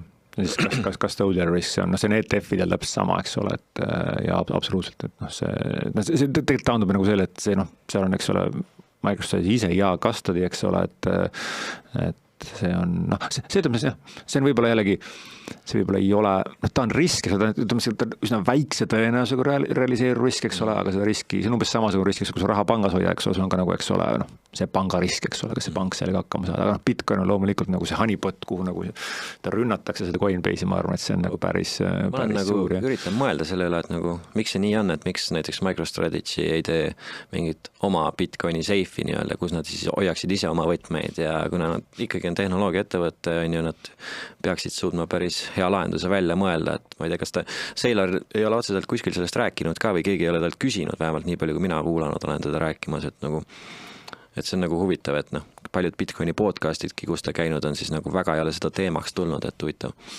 Aga muidugi ei ole üldse nagu kindel, et kui sa võtad nagu Coinbase'i corporate custody peale, et seal kliendil ei ole nagu oma võtit, ma võiks nagu ma ei tea, aga kui ma peaks pakkuma, siis ma pakuks, et neil on oma võti, et seal pigem ongi, eks ole, nagu see, et sul mitte ei Coinbase ega MicroStrategy ise ei saa neid, mingi multisiig lahendus. Ma arvan, et see sama 100% on seal multisiig peal, eks ole, et see ei ole nii, et ühe inimese käes on kogu on see võti, eks ole, ma arvan, et seal on multisiig, seal on, ma arvan, nagu time lock peal, eks ole, et selles mõttes ma arvan, et seal on väga palju asju, lisaks füüsilised püssidega mehed on ju. jah, et ma ei tea, kas MicroStrategy'l endal Bitcoin node ka jookseb, et ma tean, et BlackRockil on küll, kui algul nad ETF-i lõid, siis see käis läbi kuskilt, et neil on ka oma node, kus on siis see XPAP sees, et nad nii-öelda reaalajas saavad kogu aeg jälgida enda seda walletit läbi enda node, et nagu, et kuskil keegi ei saa midagi sakerdada nende Bitcoinidega, et neid ei saa topelt müüa ega midagi sellist ei saa teha nagu, et jällegi, et siin nagu, et mingis mõttes on see nagu key man risk teistpidi, kui ma nagu kedagi peaks usaldama oma Bitcoini hoidma, siis nagu ma arvan, et Michael Saylor ja MicroStrategy on selles suhtes nagu teinud nagu kõige suurema kodutöö ja ma usun, et nad ei, sellepärast ta ei käigi seda podcastis rääkimas, kuidas ma täpselt seda hoian, sest siis sa ju expose'iksid oma riski. Et siin kogu see Bitcoini custody teema on nagu see, et ma arvan, et suuremal osal inimestel on parem usaldada Coinbase'i või Michael Saylorit kui ise ennast, eks ole. Et et nagu see risk, et nagu nemad su Bitcoini ära kaotavad, on nagu suurusjärgu võrra väiksem kui sa ise Bitcoini ära kaotad, eks ole, et seda ma ikka, see võimalus, et sa saad seda ise hoida, on oluline, aga enamus inimesed ei peaks oma Bitcoini võib-olla nagu ise hoidma, sest nagu sellist, kui sa selle selgeks teed, aga vaata, see ei ole nagu mõistlik igal inimesel nagu selgeks teha, kuidas oma Bitcoini hoida, eks ole, sest see ajakulu ja sellega kaas käimine, võid vigu teha, see on suurem tõenäosus, eks ole, kui Michael Saylor su Bitcoini ära kaotab. jah, kuigi jah, selle peale mina arvan, et iga inimene võiks ikkagi mõelda kas või järk-järgult vaikselt proovida erinevaid rahakotte, teha tehinguid, vaadata, õppida nii-öelda, aga jah, see ei tähenda, et sa nüüd peaksid esimesest päevast paned kohe sinna mingi 100 000 sisse ja kohe enda walletis ja et siis see risk on ikkagi päris kõrge ja et midagi läheb nihu kuskil. Et pigem tasa ja targu, aga lõppeesmärk ikkagi võiks olla, kui sul endal on näiteks pikaajalisem strateegia hoida suuremas summas Bitcoini, siis nagu mingis mõttes oleks ju mõistlik ikkagi ise oma võtmeid hoida ja ise kontrollida oma saatust siis nii-öelda. Muidu juhtub sama asi nagu kullaga juhtus. Et tekkis fiat kulla peale ja siis lõigati see link ära. Ma ei tea, mul ei ole siin nagu väga tugevat seisukohta, et ma arvan, et mõistlik, aga jällegi olulisem on see optionality, see võimalus, eks ole. Et sest kui sul ikkagi keskkond on normaalne, siis nagu mõtled mingid nagu family office'ite peale, pane korra nagu mõtled see profiil, eks ole, sellest keskmisest rikkast inimesest, kas ta tahab seda kõike omale selgeks teha, ma ei tea, sest me oleme siin nagu mingid nagu fännid, eks ole, me tahame seda oma selgeks teha, aga me ei saa eeldada seda, et 90% inimest selle oma selgeks teeb, eks ole, nii nagu enamus inimesed ei saa aru, kuidas, eks ole, TradFi töötab, kuidas keskpangad töötavad, ne ei peagi seda aru saama, lihtsam hoia raha seal LHV-s või Swedbankis ja töötab, et rahasüsteem peab olema selline, et sa ei pea omale custody't ja seda tuuma nagu selgeks tegema, et see nagu ei ole eeldus, mida me eeldaks tavaliselt tarbijalt ja tavaliselt inimeselt, kes nagu inimesed, kes ei taha sellega tegelda, eks ole. Nii nagu meie ei taha siin hambaarstiks saada, eks ole, ise oma hambaid remontima hakata, võib-olla oleks see hea oskus, et kui hambaarstid ära kaovad, siis on lõpp hea, kui sa oskad ka ise oma hambaid remontida, aga võib-olla ei ole sellega vaja praegu tegelda. no selles mõttes küll, et see on boonus, kui sa tead, aga jah, kõik teadmised on head. aga hea on juba see, kui sa saad nagu Bitcoini väärtuspakkumisest ära, jah, okei. Nii, mis meil siin veel on teemadest siis? MicroStrategy väärtuse hindamise loogikast räägiks natuke äkki. Jah, et see on jah, mõtleme siuke alguses võrreldi, nagu me siin enne rääkisime, nagu pigem nagu, eks on ETF-iga on ju, ja kui ETF-id tulid, siis kõik arvasid, et nüüd MicroStrategy hakatakse müüma, sest miks sa peaks hoidma MicroStrategy't, kui on nagu ETF-id selleks, eks ole. Ja noh, kuna mina tulen, eks ole, suuresti nagu tulengi kindlustusmaailmast, eks ole, ja olen ka pangas töötanud ja saan sellest maailmast nagu päris hästi aru, siis nagu minu jaoks see MicroStrategy on natuke nagu kindlustusselts või pank, eks ole, kes istub siis nagu 430 000 Bitcoini otsas, mis on siis täna 48 miljardit dollarit, on ju, see on nende oma kapital. Ja see on ka nende rahajääk, eks MicroStrategy on täna nagu, kui sa võtad nagu konto jäägid, siis ta on kümnes suuruselt 10 ettevõtte maailmas, kui sa võtad nagu raha pangas. Nüüd selle rahaga MicroStrategy teenib täiendavat raha, eks ole. Kui sa mõtled teda kui nagu kindlustusselts, siis nagu kindlustusseltsil on, eks ole, hunniku omakapitali, millega ta kannab riske ja teenib siuke, ütleme, on väga hästi, kui nad teenivad 15-20% omakapitali tootlust. Pigem võib-olla tuleb natuke vähem, on ju. Nüüd MicroStrategy'l istub 48 miljardit omakapitali ja raha ja selle pealt nad see aasta on teeninud 74% vist. Mis see viimane update oli tal, ütleme üle 70% omakapitali tootlust mõõdetuna Bitcoinis. Ehk siis aktsia kohta on üle 70% rohkem Bitcoin. See aasta, jah. See aasta, ütleme, kui sul oli, kui sul oli 100 ühikut Bitcoini, nüüd aasta lõpuks on sul 170 per aktsia. 70% aktsia kohta genereeris sul Bitcoini juurde. Mis on päris huvitav, sest samal ajal on tegelikult aktsiaid ka emiteeritud, on ju, et aktsiate koguarv on kasvanud. See on per aktsia, mitte kogu aeg per aktsia. Ja neil on nagu see KPI Bitcoin yield, mis ongi nagu per aktsia, mis on nagu tavamaailmas, tavafinantsmaailmas oleks see nagu return on equity, on ju, nagu oma kapitali tootlus, eks ole. Või tegelikult isegi mitte oma kapitali tootlus, vaid earnings per share, nagu earnings per share'i kasv, eks ole, ja mõõdetuna Bitcoinis. See on 70% Bitcoini hindi ise. Lisaks on üles läinud ka mingisugune see aasta palju, 150%. Umbes sinna kanti, jah. Et me räägime 70 pluss 150. See on nagu selle aasta nagu kogu oma kapitali tootlus, üle 200, eks ole.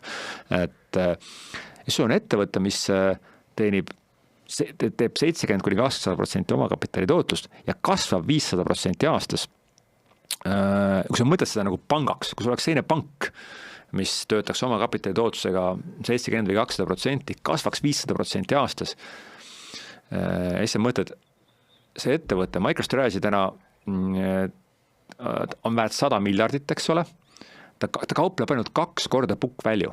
Nagu 2 korda book value on nagu võrreldes jällegi tavaliste ettevõtetega, see on odav, väga odav. Ta kaupleb täna, nagu sa võrdad nagu kasumit, ta kaupleb PE, nagu price to earnings, eks ole, on 5-6 vahel. No see on nagu, see on nii odav nagu, et enamus, ma arvan, et see S&P indeks laseb 15-20 juures, eks ole. Ja sellest nagu turg, ma arvan, päris hästi nagu ei ole nagu veel aru saanud, et tegelikult see nagu mootor teenib kasumit ja ettevõtte hinnatakse ju tema mitte nagu book value järgi, vaid tema võime järgi tulevikus raha genereerida. Ja see võime, nagu, nüüd on kas MicroStrategy suudab seda lõpmatuseni teha. Ma arvan, et suuresti suudab, eks ole, et nagu sest, et ma ei nagu mingit põhjust, kui sa võtad selle, võtta laenu, emiteeri aktsiaid, see teekond jätkub tal, nagu seal ei ole lõppu. Ma arvan, et inimestel on mingi arusaam, et nüüd äkki saab see nagu pott kuidagi nagu täis, et kui nüüd on juba 430 000 Bitcoin ära ostnud ja võtnud nagu nii palju laenu, et enam rohkem ei saa, saab küll. Seal ei ole mingit piiri. Et kuna see, vist enne rääkisime, et see võlakirja turust on nad võtnud täna mingi, Bitcoin ise on mingi palju, on 0,2% kogu maailma varade mahust või, ta on nagu nii väike nagu piisk meres, eks ole. MicroStrategy on võtnud täna mingi killukese kogu võlakirjaturust, eks ole, et ja ta on nagu liider, eks ole, ma vaatan teda kui nagu Bitcoin Treasury't, eks ole, Bitcoin panka, Bitcoin kindlustusseltsi ja kui sa mõtled, et nende kätte on täna koondunud 2% kõikidest Bitcoinidest, eks ole.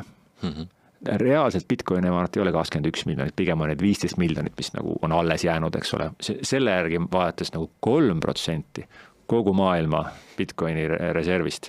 See on rohkem kui USA ja Hiinal kokku täna on, eks ole. Ma arvan, et ta läheb kuskile 5%-ni välja ära, raudselt, eks ole. Kui sa mõtled, et varsti on Bitcoin on see nagu see reserv, üks oluline reservvara maailmas, võib-olla mitte ainuke, võib-olla nii liiale mine on ju, aga tuleviku reservvara, siis nagu me võiks nagu mõelda, et see on nagu World Bitcoin Central Bank, eks ole, et see teha jällegi nagu inimestele arusaadav, eks ole, kus on see jõud ja nüüd selle jõu pealt, see samm 2, mis nad tegid, võlakirjad, aktsiad, see ei ole nagu, kui mõelda nagu Michael Saylori peale, kas me arvame, et siin lõpeb tema nagu innovatiivsus või ma arvan, et ei lõppe. Ma arvan, et ta tuleb siin uute mõtetega välja, kuidas kogu seda kapitali tööle panna. See võib olla, need võivad olla kindlustustooted, need võivad olla, eks ole, ma ei tea, näitena mingite Bitcoini maksekanalite finantseerimised, Lightning Networkis küll nii suurt raha sinna täna ei deploy, eks ole, aga tegelikult, eks ole, seal tekib potentsiaal on selgelt nagu olemas, eks ole, kuidas seda kapitali kasutada. Et selles mõttes ma arvan, et Microsoft edasi, ma nagu selles punktis, et ma müün nüüd selle 2 korda net asset value pealt selle maha olen nagu üle saanud, eks ole, et ma arvan, et see 2 korda net asset value on väga odav. Et kui ma nüüd panen sellesse nagu sellest tava maailma ja liigutada sellest nagu lihtsalt Bitcoini rongist, kes hoiab Bitcoine ja see ta enam selgelt ei ole, on ju. Et selles mõttes ja MicroStrategy nüüd, kui see fair value accounting jõustub, siis ilmselt ei ole kaugel, kui see on kõige kasumlikum ettevõtte maailmas, et kui Bitcoini hind tõuseb 10%, siis MicroStrategy teenib 5 miljardit kasumit, eks ole, 5 miljardit. Kui Bitcoini hind järgmine aasta tõuseb 2 korda, võib-olla see on optimistlik, aga päris arvestatava tõenäosusega me võime lõpetada 200 000 järgmise aasta lõpus. Võib juhtuda. Võtame, on see 10, 20, 30%. Ma arvan, et siis MicroStrategy kasum läheneb sinna 100 miljardile. Kui nad suudavad säilitada ka 70% Bitcoini yieldi, siis seda kasum kuskil 50–100 miljardit järgmine aasta. Siis ta muutub sisuliselt kõige kasumlikumaks ettevõtteks maailmas. Kui sa Wall Streeti mõtled, Wall Street siis ma nagu freaks out on, siis nad saavad aru, kasum, 100 miljardit, teeb Apple'ile ära, teeb Google'ile ära, on ta samas suurusjärgus teenib kasumit kui Apple, Google, 2 korda rohkem kui Meta, Facebook. Ja see nagu, ma arvan, et see nagu ei ole kellelegi kohale, võib-olla kellelegi, väga vähestel on see kohale jõudnud, et see tegelikult hetkel on ta nagu kahjumit tootev ettevõte, kes omab mingit imelikku vara. Et selles mõttes ma arvan, et see väärtuse hindamise valemid on natuke nagu katki ja nüüd need tasapisi muutuvad. Et seega jätkan optimismi lainel. Huvitav on see, et Saylor siin kuskil 6 aega tagasi või nii käis välja selle plaani, et järgneva 3 aasta jooksul plaanisid 42 miljardi eest osta, et ehk siis ongi nii-öelda laenuraha kaasates kui aktsiaid müües. Nad on minu arust selle 6 aega juba mingi 10 miljardi. Suur osa on tehtud, jah. Et see on nagu jah, et mis see siis 3 aasta peale tuleb, et võib-olla peab ise ka veel ümber mõtlema, et suuremalt mõtlema hakkama. Et see on jah. Siin on 2 varianti, eks ole, kas uskuda Bitcoini või tahta raha teenida, on ju. Aga siin on nagu 2 asja koos. Seda küll, jah.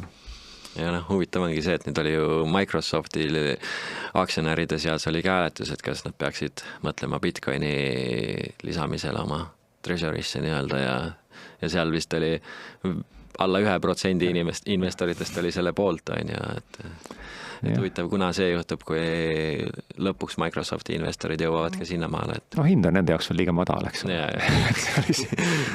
See on jälle see meem, et umbes, et $10,000 Bitcoini ukse taga ei ole kedagi ja 100,000 juures tahavad kõik peale tulla. Nii ta on. Nende jaoks on see miljona kuskil see piir, kust nende huvi tekib. Tõenäoliselt küll, jah. okei, mis sa arvad, kas Eestis või Euroopas ka mõni ettevõte võiks ükskord sellist playbooki kasutada, nagu MicroStrategy teeb? Ma arvan, et pigem ma näeksin, eks ole, et seda kasutatakse nagu MicroStrategy samm ühena, eks ole, et kasutage, ütleme siis säilitada oma kapitali ja ma usun, et see on 2025, 2026 nagu kindlasti hästi suur laine, eks ole, et kui tekivad riikide reservid ja kusjuures huvitav on see, et seekord on riigid nagu innovatiivsemad kui ettevõtted, eks ole, et tekivad riikide reservid ja siis ettevõtted tulevad nagu järgi, et see, et nagu see, mida MicroStrategy tegi siis nagu 4-5 aastat tagasi on ju, et ta lihtsalt ostis oma bilanssi Bitcoini, et säilitada oma ettevõtte raha väärtust, eks ole. Ma arvan, et see on nagu tõenäoline. Ma arvan, et see juhtub kindlasti, eks ole. Küsimus on nagu millises koguses ja mis ettevõtted, mis järjekorras sinna lähevad. Nüüd, kas tekib selline Bitcoini panga moodi asi, nagu MicroStrategy on suutnud tekitada? Hetkel juba nagu copycat'e on Euroopas küll nagu, ma isegi ei tea, kas Euroopas on, ma ei tule ühtegi Euroopa ettevõtet hetkel ette, kes oleks kas või selle teate teinud, eks ole, või poot... Avaliku börsiettevõtet nagu ei ole küll väga kuskilt läbi käi. Ei ole jah, et eks Euroopa on natuke kahjuks, eks ole, muuseumi staatuses nagu ette nagu äriarenduse mõttes, eks ole. Aga ilmselgelt, sest et kui ma panen ennast nagu selle investori rolli, et MicroStrategy teeb seda nii hästi, ma ei tea, kas ta päris nagu winner takes all market on, eks ole, aga nagu konkureerida täna MicroStrategy'ga just nimelt nende erinevate instrumentide tekitamisel nagu võlakirjad, eks ole, laenud, mis sealt veel, et see on nagu, ma arvan, mingis mõttes raske. Pigem lihtsalt nagu hakatakse oma bilanssi seda panema, mis on nagu jah.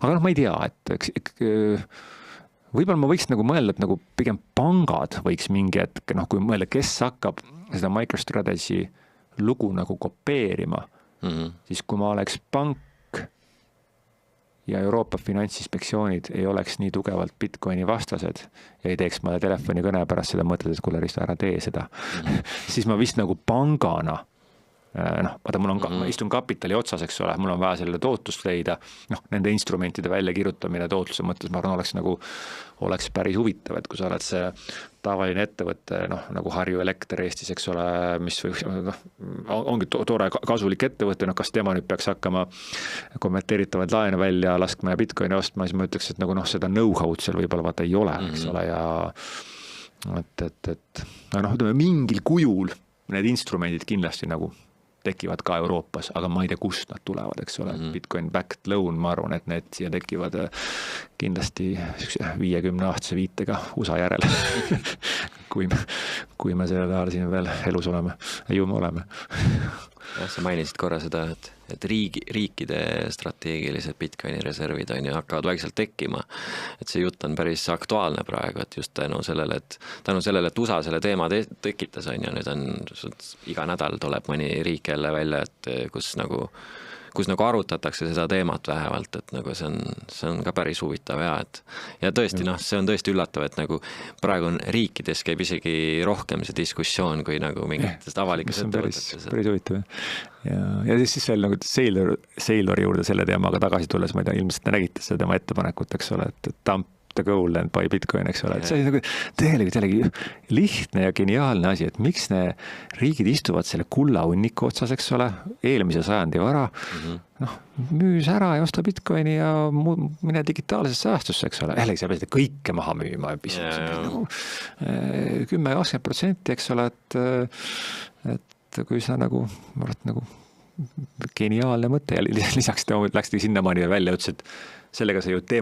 demonetariseerid kulla, et kui USA müüks oma kulla maha ja ostaks Bitcoini, siis sisuliselt demonetariseeritakse kuld ära, eks ole, ja kui vaenlased nagu nende bilansis kukub see nagu Hiina on viimaste aastate jooksul korralikult kulda kokku kuhjanud. See oleks maksahaak Hiinale, eks ole, et see kuld, mille otsad istuvad, on väärt siis nagu selle tulemusena üsna vähe, et sellest võivad ehteid tegema hakata, mis on otstarve, eks ole. Riikide ja keskpankades üldjuhul on inimesed, kes on oma mõtlemise ikka sellises eelmises sajandis ka, teil ongi raskem seda kõike nagu omaks võtta.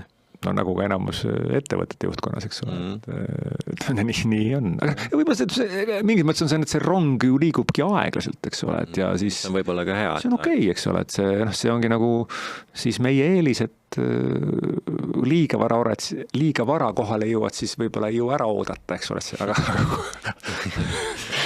et aga jah.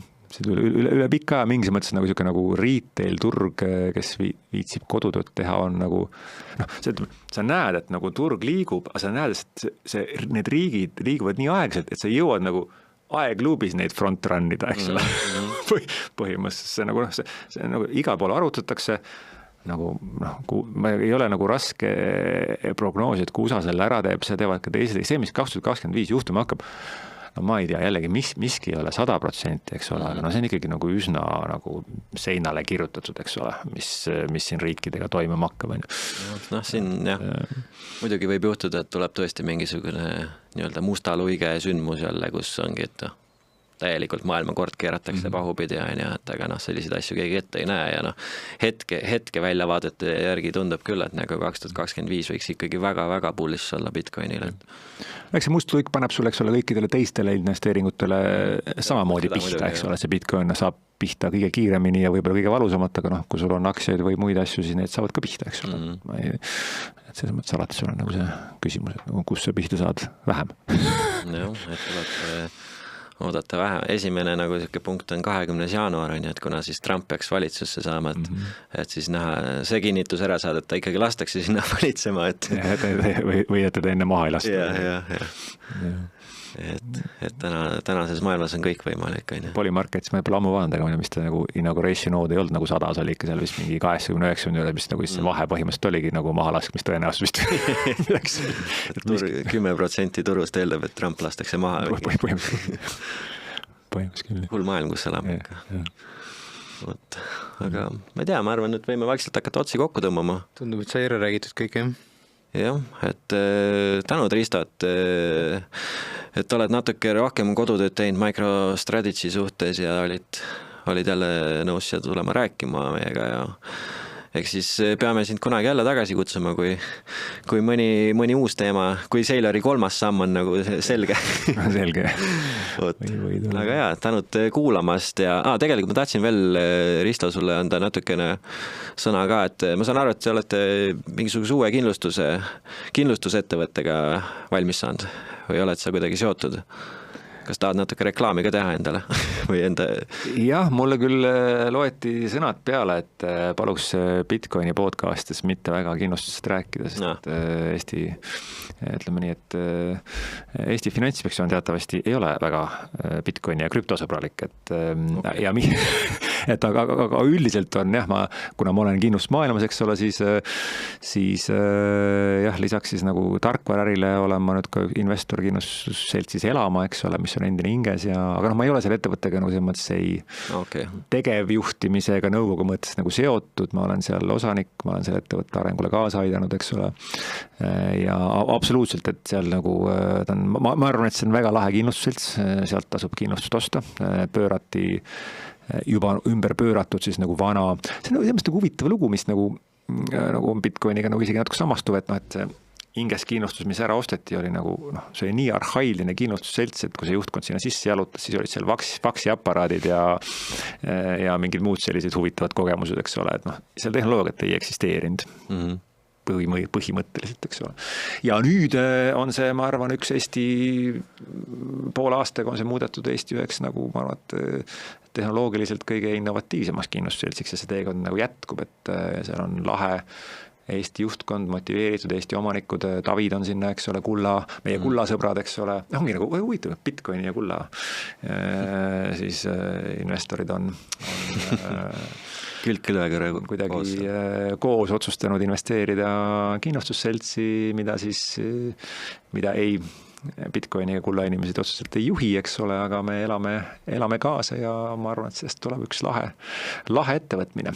Nii et kui tahate siis natuke Bitcoini või kulda toetada ja Eesti kindlustusseltsi toetada, siis ostke sealt. Seda on lahe kuulda. Nimi on siis Elama, eks ole. Vaadake kõik kuulajad järgi ja samuti, kui tahate meid toetada, siis like, subscribe, kommenteerige.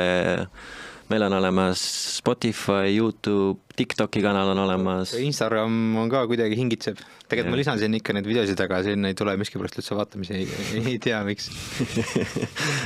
kui kellelgi on häid ideid, kuidas Instagramis kiiremini edasi liikuda, võib neid ideid meile jagada ja samuti saate meid toetada ka meil iga episoodi all on ja kirjelduses on olemas, on ju, et kuhu meile saab eurosid kanda, kuhu meile saab Bitcoini kanda toetuseks ja võite lihtsalt oma sõpradele, pereliikmetele jagada meie podcasti linki, kui midagi huvitavat, kasulikku teie arvates kõrva jäi ja see on tänaseks kõik.